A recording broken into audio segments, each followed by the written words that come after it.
Ça fait déjà 4 ans que j'ai eu ce projet de refaire l'Everest sans utiliser d'oxygène artificiel pour mes 70 ans. Forcément, je me retrouve dans la même situation que dans laquelle j'étais justement en 88, lorsque j'avais le projet de faire l'Everest en moins de 24 heures. En fait, très peu de gens y croyaient, et maintenant, c'est un peu la même chose. RVA, l'invité de la rédaction. Notre invité du mois au studio de RVA, Marc Battard, bonjour. Bonjour. Vous êtes donc reconnu comme le vétéran de l'alpinisme français, mais aussi le sprinter de l'Everest pour avoir gravi son sommet en moins de 24 heures. Et en mars prochain, vous prévoyez de repartir à la conquête de ce sommet du haut de vos 70 ans. Avant de parler en détail de toute cette prouesse et de votre actualité aussi en lien avec la présidentielle, mais on y reviendra, j'aimerais parler de vos débuts dans l'alpinisme. Comment vous avez découvert cette passion pour la montagne ? Cette passion, je l'ai découvert à Luchon, dans les Pyrénées, quand j'étais adolescent. J'avais une adolescence difficile et mes parents avaient trouvé une école du bois qui me convenait dans les Pyrénées et j'y ai découvert la montagne. Donc j'ai découvert une passion qui m'a sauvé la vie et qui aurait pu me tuer. Oui, parce qu'on va y venir. La montagne, surtout sur de tels sommets, ça peut être très dangereux aussi. Vous êtes reconnu aussi comme un recordman, puisqu'on l'a dit, dès 23 ans, vous étiez le plus jeune alpiniste à atteindre 8000 mètres d'altitude sans oxygène. Et à vos 37 ans, vous montez en solitaire l'Everest en moins de 24 heures. D'où vous vient cette folie des grandeurs finalement ? Qu'est-ce qui vous anime quand vous pensez à ce genre de prouesse ? En fait, j'ai une contradiction que j'assume. Hein. Je suis contre les records et j'ai fait des records. Mais en fait, c'est toujours des records que j'ai trouvés par le biais de l'amour que j'ai pour la montagne. Comme j'ai une condition physique très très bonne en général, bien sûr, et mes professeurs de gym, quand j'étais gamin, voulaient me motiver à faire de la compétition. Et moi, ça ne m'intéressait pas du tout.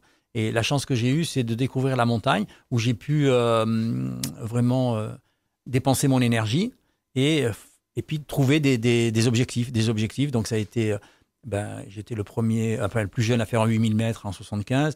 Après, quand j'ai compris, grâce à une expédition auvergnate, donc là je pense qu'à l'écoute il y en a qui vont se reconnaître, en tant que guide j'ai fait une expédition sur un 8000 en hiver. On a été les premiers Français à faire un 8000 mètres en hiver, et lors de cette ascension c'est là que j'ai compris que je pouvais faire l'Everest sans utiliser de bouteille d'oxygène, parce que ça c'est important, on n'en parle pas assez, et que je pouvais faire l'Everest en moins de 24 heures. Voilà, donc l'idée de faire l'Everest en moins de 24 heures, ça m'est venu lors d'une expédition que j'ai fait avec des Auvergnats au Delaguiri en 86. Et on y reviendra sur votre relation avec cette terre d'adoption. Mais j'aimerais revenir surtout sur vos anecdotes, sur vos ascensions. Est-ce que vous en auriez une à nous partager, peut-être l'une des plus insolites, voire même la plus dangereuse, où vous auriez pu risquer votre vie ? La plus engagée que j'ai faite, c'est certainement le pilier ouest du Makalu en solitaire en 18 heures. Mais sinon... je pense plus, par exemple, à une ascension que j'ai fait avec des Auvergnats, justement les Auvergnats avec qui j'avais fait le Delaguiri. Ça s'appelait le Tamsirku. On avait réussi une très très belle première au Tamsirku. Voilà, donc, mais la montagne n'est pas dangereuse. Souvent on dit la montagne est dangereuse, c'est nous les hommes qui la respectons pas assez. Donc quand il y a des accidents, c'est que l'être humain a fait des erreurs. Et effectivement, vous êtes engagé pour la sécurité en montagne et même... indirectement, donc l'environnement aussi, puisqu'on le voit, le paysage montagneux a fortement changé, et vous le voyez encore plus depuis les sommets. Oui, tout à fait, oui. Alors moi, je m'engage, effectivement, j'ai un parcours où je m'engage beaucoup plus sur la sécurité, et ça vient de mon métier de guide, je pense, parce qu'on avait, je l'ai toujours, mon métier de guide, je l'exerçais plus, ou très très peu, mais ce métier que j'ai fait pendant presque 40 ans, c'est formidable, parce qu'il y a des gens qui nous payaient et qui nous confiaient leur vie. Donc forcément, voilà, ça c'est un point très très important.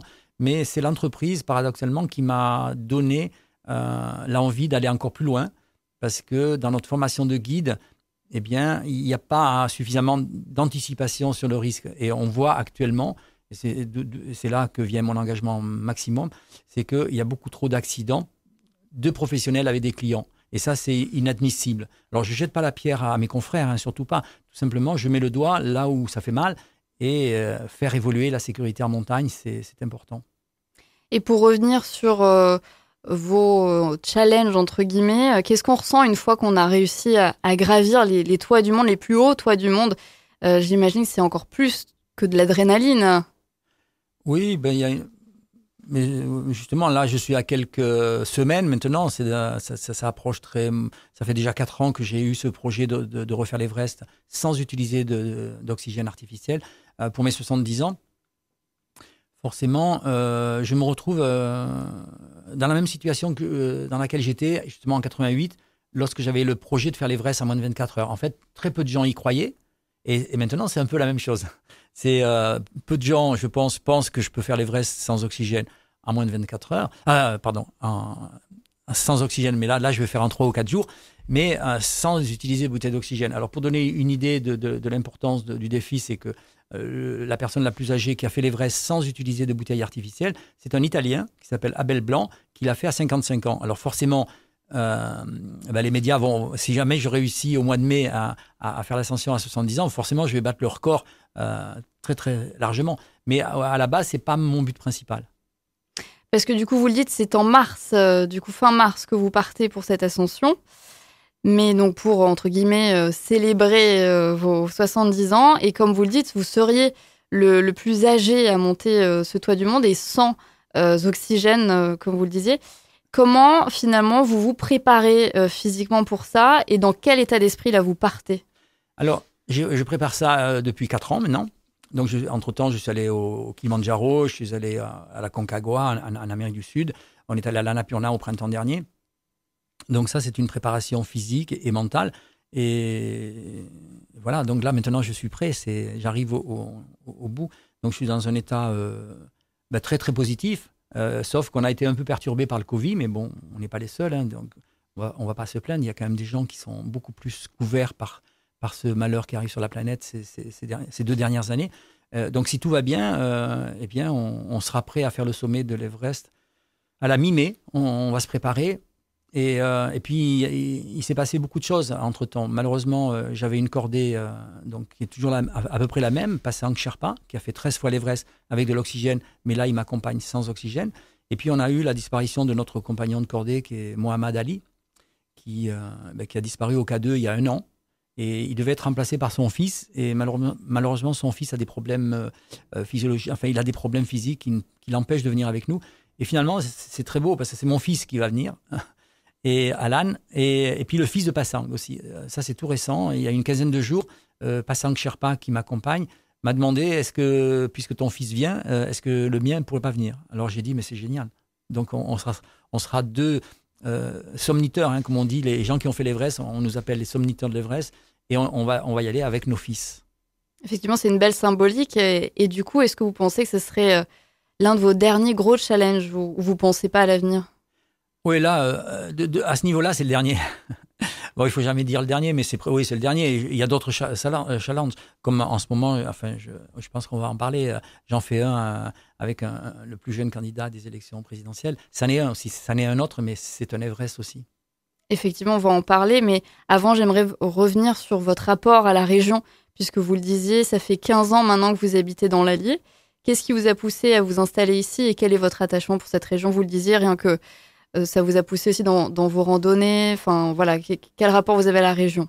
Alors, l'idée, je cherchais à poser mes valises quelque part il y a 15 ans. Donc, j'habitais Paris, j'avais quitté la montagne déjà, et j'habitais Paris et je voulais poser mes valises quelque part. Et finalement, volontairement, j'ai cherché à m'installer dans le centre de la France. Alors, peut-être qu'inconsciemment, j'étais un peu attiré par Issoire, quelque part, donc proche d'ici, parce que ma mère était originaire, est une famille auvergnate de Saint-Étienne-sur-Usson.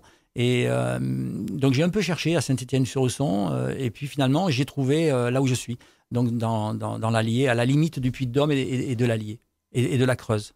Parce que c'est vrai, on pourrait se dire, sans offenser les Auvergnats, hein, je ne vais pas m'attirer les foudres, mais ce ne sont pas les plus hauts sommets pour un alpiniste. Et pourtant, ça vous a attiré quand même. Oui, donc mon but est de m'installer dans le centre de la France pour une question logistique, parce que j'ai de la famille un peu de partout, donc c'est pratique d'être dans le centre. Et puis c'est très beau. Et puis l'avantage aussi, c'est très beau et puis c'est pas cher, c'est pas très cher. Et bien sûr, je me serais pas installé à Moulins. À Moulins, c'est beaucoup trop plat. Donc là où je suis dans les Combrailles et donc j'ai des petites montagnes. Et un autre point maintenant d'actualité vous concernant, on y vient, mais dans un tout autre registre. Martin Roca, le plus jeune candidat à la présidentielle, il a seulement 22 ans et vous soutenez aujourd'hui sa campagne. Qu'est-ce qui vous a conquis dans ce projet, puisque vous l'aidez dans sa campagne en plus ? Alors j'ai connu Martin Roca au travers des réseaux sociaux au printemps dernier et ça m'a plu. Donc je lui ai dit viens chez moi une semaine. Je lui ai organisé au mois de juillet 3 rendez-vous avec des maires. Donc je l'ai accompagné. Je lui ai présenté des maires et j'ai vu qu'il était hyper crédible. Sa démarche était très, très sociétale, très, très intéressante.